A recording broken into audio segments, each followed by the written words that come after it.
For Telesur, I'm Cody Weddle in Caracas, Venezuela. We start today in Brazil, where just 3 days remain until over 100 million Brazilians head to the polls. The race is still close, but incumbent President Dilma Rousseff appears to have been edging ahead of her pro-market rival Aécio Neves in the latest polls. For more now on the elections, we go to our correspondent Stephanie Kennedy. Hello, Stephanie.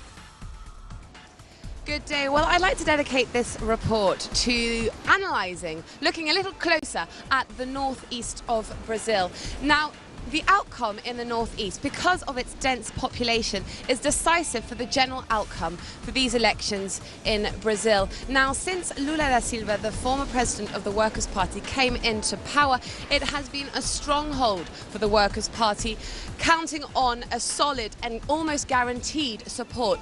Dilma Rousseff is as popular there as ever, so much so that she has 12.2 million more votes than conservative candidate Aécio Neves. Now, this support is due in great part to the economic successes of the area and the social gains. Just to give you a little idea here, this year, in the first semester, the Northeast grew economically by 2.55%. Compare that to general growth in Brazil, which from April to July was only 0.6%. Since 2001 to 2012, because of the policies of the Workers' Party, 20 million people have left poverty. And in 2002, whilst 4.8 million people had formal employment, today that number has risen to 8.9 million people. So the benefits of the Workers' Party are extremely palpable up there in the northeast. Aécio Neves is extremely aware of that. That's why he's trying to campaign hard. He's telling people that he will keep the social programs. But so far, the polls are indicating that the northeast will continue to support Dilma Rousseff. That's all for now. Stephanie Kennedy here in Rio. Back to the studio. Thanks to Stephanie. And we go to Uruguay, where candidates there have closed their campaigns ahead of their elections this Sunday. The Broad Front Party of outgoing President Jose Mujica is leading in the polls, but a second-round runoff election appears likely. That's because surveys show neither candidate will reach 50% in the first round. Polls show the Broad Front Party's Tabaré Vázquez with 44% compared to 33% for his conservative rival, Luis Lacalle. And now to Mexico, where 26 days have passed since police allegedly kidnapped 43 students in the town of Iguala. With little evidence of their whereabouts and those responsible still at large, outrage in Mexico continues to grow. Here's our correspondent Clayton Kahn. For the past 26 days, Clemente has been holding back his tears and seeking answers. His son, Cristian Rodriguez, is one of the 43 disappeared Ayotzinapa students. What sort of condition is my son in? I don't know if he's eating well or if they're treating him well. It's something that in reality, I don't know how to explain.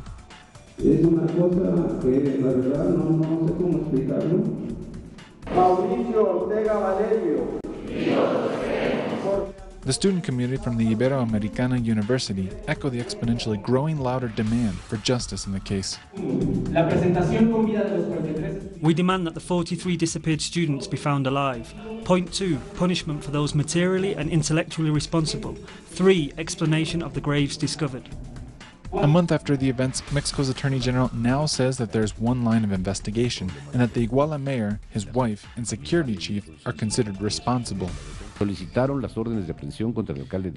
of apprehension have been issued for Iguala Mayor Jose Luis Abarca, his wife Pineda Villa, and the Secretary of Public Security Felipe Flores Velázquez, who are presumed to be the masterminds behind the events in Iguala on September 26th. Yet, activists say dramatic systemic changes need to occur to acquire true justice. They believe the Ayotzinapa students are considered collateral damage to government policies that seek to marginalize youth. We are aware of the grave situation, and we are aware of the danger that it represents, in particular to Mexican society. And so we are trying to advance in the quickest way possible to resolve this problem.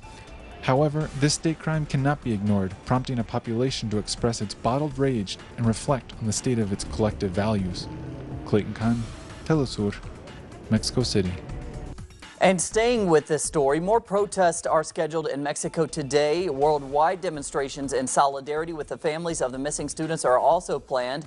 In just one example, demonstrators will gather in the Bolivian capital of La Paz. Bolivian students and activists gathered in front of the Mexican embassy in La Paz to show their solidarity and demand justice for the 43 Mexican students who were disappeared from a teacher's school in Ayotzinapa, Guerrero on September 26th following protests against government education reforms. This is a mobilization convened by the students of Ayotzinapa and a network of solidarity that has called for actions in 90 cities across the world. The Mexican ambassador to Bolivia, Armando Arriazola, met with demonstrators to release a statement. Estamos conscientes de la grave situación, estamos conscientes de lo que representa y de los peligros que... There are policies against youth in this country. They criminalize youth. They label them. They call them bums. They call them criminals. They penalize youth. Almost a month has passed since the 43 students went missing.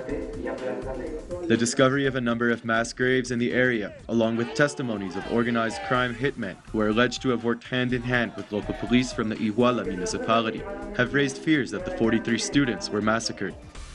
The Mexican government has not confirmed the discovery of their bodies, and demonstrators denounced delays in the investigation. All of the people of Latin America, from Argentina to Mexico, are concerned about this case and these problems. We cannot let this remain in impunity. We cannot allow this. On the day of the repression, 6 students were shot and killed, with at least 17 wounded. The case highlights soaring levels of violence in Mexico, with protesters accusing the Mexican state of complicity in the act of repression committed against the students. Reporting from La Paz, David Doherty, Telesur. And thanks to David, we're going to go to Africa now and Sierra Leone. That's where the rate of people infected by the Ebola virus has increased to 20 deaths per day. That's according to government estimates released this week. 49 new Ebola cases were confirmed on Monday in and around the Sierra Leone capital of Freetown. The country has recorded 1,200 deaths since the beginning of the outbreak, with most of them in poor communities and among women. Earlier this week, Cuba sent just under 100 doctors to assist in the fight against the deadly disease. We go now to Canada, where authorities have ended the lockdown of the country's parliament after a man opened fire in the building yesterday. Sergeant-at-Arms Kevin Vickers is being held as a hero for killing the gunman who fired the shots at the nation's war memorial and in the Parliament building in Ottawa. Authorities imposed a lockdown as the events transpired. The man killed one soldier and injured several others. Senator Jim Munson suggests the events could be linked to Canadian involvement in ongoing military offensives in the Middle East.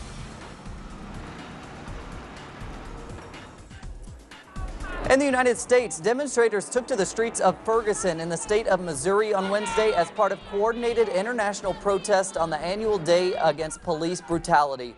Demonstrators called for justice in the case of the police killing of unarmed black teenager Michael Brown.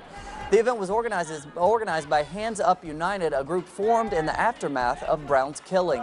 Protesters demanded an end to the systematic killing of black people by police. And to Gaza now, where tensions are rising again following the arrest of 6 Palestinian fishermen. Our correspondent Noor Harazin is following the latest. Yesterday, the Israeli Navy violated the expanded truce when they fired towards Palestinian fishermen, and they also detained 6 Palestinian fishermen off the coast of Gaza City. Today, we talked to the Palestinian Fishermen Committee, and until now, they don't have any information about where the Israeli Navy took this 6 Palestinian fishermen to, and they are not planning to release them until now. The latest we heard is that an Israeli spokesperson said that they will be questioning and investigating the Palestinian fishermen. At the same time, clashes continue in different towns and cities in the West Bank. Last night, the Israeli forces detained around 17 Palestinians from different cities in the West Bank, including children and teenagers. Thanks to Noor. And finally to Japan. The 27th Tokyo International Film Festival opened Thursday. There, this year's event will focus heavily on Japanese animated movies and showcase 53 works by the director Hideaki Anno. Anno is the protege of Hayao Miyazaki, whose movie Spirited Away became the first film to win an Academy Award. Side events will include the screening of Chinese and South Korean films, as well as those about Spain and Latin America.